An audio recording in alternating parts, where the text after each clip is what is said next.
ಆತ್ಮೀಯರೇ, education is the power ಚಾನಲ್ಗೆ ತಮಗೆಲ್ಲರಿಗೂ ಆತ್ಮೀಯ ಸ್ವಾಗತ. ಬನ್ನಿ ಇವತ್ತಿನ ವಿಡಿಯೋವನ್ನು ಶುರು ಮಾಡೋಣ. ಇವತ್ತಿನ ಈ ವಿಡಿಯೋದಲ್ಲಿ ಬಹಳ ಬಾರಿ ಸ್ಪರ್ಧಾತ್ಮಕ ಪರೀಕ್ಷೆಯಲ್ಲಿ ಕೇಳುವಂತಹ ಕರ್ನಾಟಕದ ಭೂಗೋಳಕ್ಕೆ ಸಂಬಂಧಪಟ್ಟಂಥ ವಿಷಯಗಳನ್ನು ತಿಳಿದುಕೊಳ್ಳೋಣ. ನಿನ್ನೆಯ ವಿಡಿಯೋದಲ್ಲಿ ನಾವು ಪಾರ್ಟ್ 1 ನೋಡಿದ್ವಿ. ಇವತ್ತು ಪಾರ್ಟ್ 2 ಶುರು ಮಾಡೋಣ. ಹಾಗಾದರೆ ಬನ್ನಿ ಸ್ಟಾರ್ಟ್ ಮಾಡೋಣ. ಮೊದಲನೇ ಪ್ರಶ್ನೆ, ಕರ್ನಾಟಕದಲ್ಲಿ ಅತಿ ಹೆಚ್ಚು ಮಳೆ ಪಡೆಯುವ ಪ್ರದೇಶ ಆಗುಂಬೆ. ದಕ್ಷಿಣ ಭಾರತದ ಚಿರಾಪುಂಜಿ ಆಗುಂಬೆ. ಕರ್ನಾಟಕದಲ್ಲಿ ಅತಿ ಕಡಿಮೆ ಮಳೆ ಪಡೆಯುವ ಪ್ರದೇಶ ಚಿತ್ರದುರ್ಗ ಜಿಲ್ಲೆಯ ಚಳ್ಳಕೆರೆ ತಾಲೂಕಿನ ನಾಯಕನಹಟ್ಟಿ. ಕರ್ನಾಟಕದ ಪ್ರವಾಸ ಮಾಸ ಜನವರಿ ತಿಂಗಳು.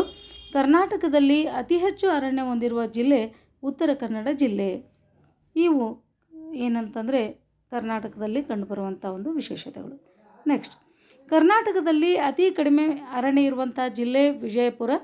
ಉತ್ತರ ಕನ್ನಡ ಜಿಲ್ಲೆಯ ನಂತರ ಕ್ರಮವಾಗಿ ಅತಿ ಹೆಚ್ಚು ಅರಣ್ಯ ಹೊಂದಿರುವ ಜಿಲ್ಲೆಗಳು ಶಿವಮೊಗ್ಗ ಮತ್ತು ಚಾಮರಾಜನಗರ ಜಿಲ್ಲೆ. ಮತ್ತು ಕರ್ನಾಟಕದಲ್ಲಿ ಇರುವಂಥ ಒಟ್ಟು ರಾಷ್ಟ್ರೀಯ ಉದ್ಯಾನವನಗಳು 5. ಕರ್ನಾಟಕದಲ್ಲಿ ಕಂಡುಬರುವಂಥ ಪಕ್ಷಿಧಾಮಗಳು 7. ಇವು ನಮ್ಮ ಕರ್ನಾಟಕದಲ್ಲಿ ಕಂಡುಬರುವಂಥ ರಾಷ್ಟ್ರೀಯ ಉದ್ಯಾನವನಗಳು ಮತ್ತು ಪಕ್ಷಿಧಾಮಗಳು ಅಂತ ನೋಡ್ತೀವಿ.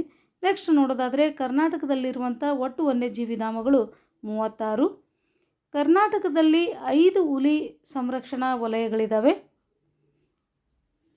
ಬಂಡೀಪುರ, ನಾಗರಹೊಳೆ, ಬಿಳಿರಂಗನ ಬೆಟ್ಟ, ಭದ್ರಾ ಮತ್ತು ಕಾಳಿ ಇವು ಕರ್ನಾಟಕದ ಹುಲಿ ಸಂರಕ್ಷಣಾ ವಲಯಗಳಾಗಿದ್ದಾವೆ.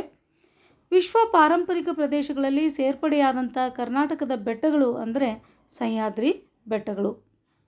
ಮತ್ತೆ ನೋಡೋಣ, ಕರ್ನಾಟಕದ ಪ್ರಸಿದ್ಧ ಪಕ್ಷಿಧಾಮ ರಂಗನತಿಟ್ಟು.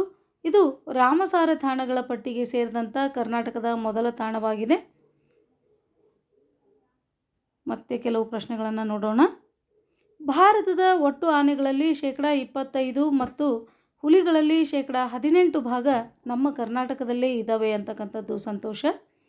ಕರ್ನಾಟಕದಲ್ಲಿ ಟೆಕ್ಸ್ಟ್ನಲ್ಲಿ ತಪ್ಪಾಗಿದೆ.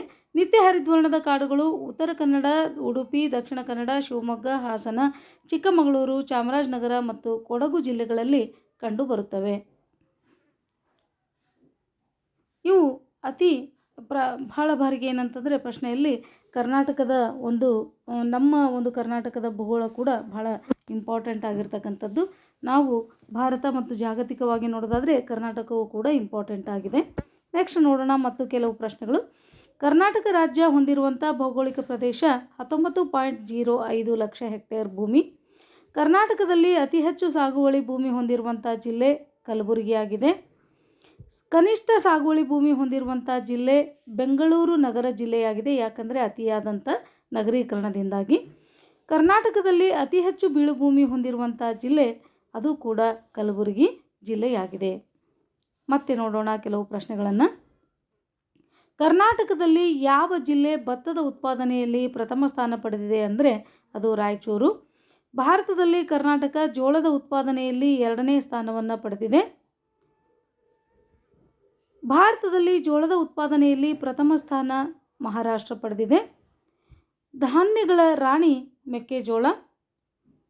ಮತ್ತು ಕರ್ನಾಟಕದಲ್ಲಿ ಅತಿ ಹೆಚ್ಚು ಜೋಳ ಬೆಳೆಯುವಂಥ ಜಿಲ್ಲೆ ವಿಜಯಪುರ ಜಿಲ್ಲೆ.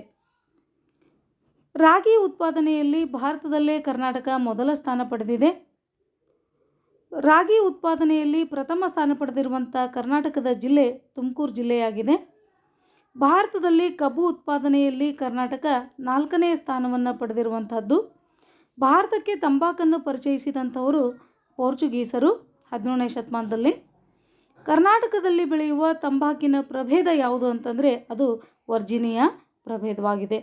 ಇದು ಕರ್ನಾಟಕದ ಒಂದು ಸಂಬಂಧಪಟ್ಟಂತೆ ಕೆಲವು ಪ್ರಶ್ನೆಗಳನ್ನು ನಾವು ನೋಡ್ತೇವೆ. ಮತ್ತೆ ನೋಡೋಣ ಕೆಲವು ಮುಂದಿನ ಪ್ರಶ್ನೆಗಳನ್ನು ಮುಂದಿನ ಸ್ಲೈಡ್ನಲ್ಲಿ.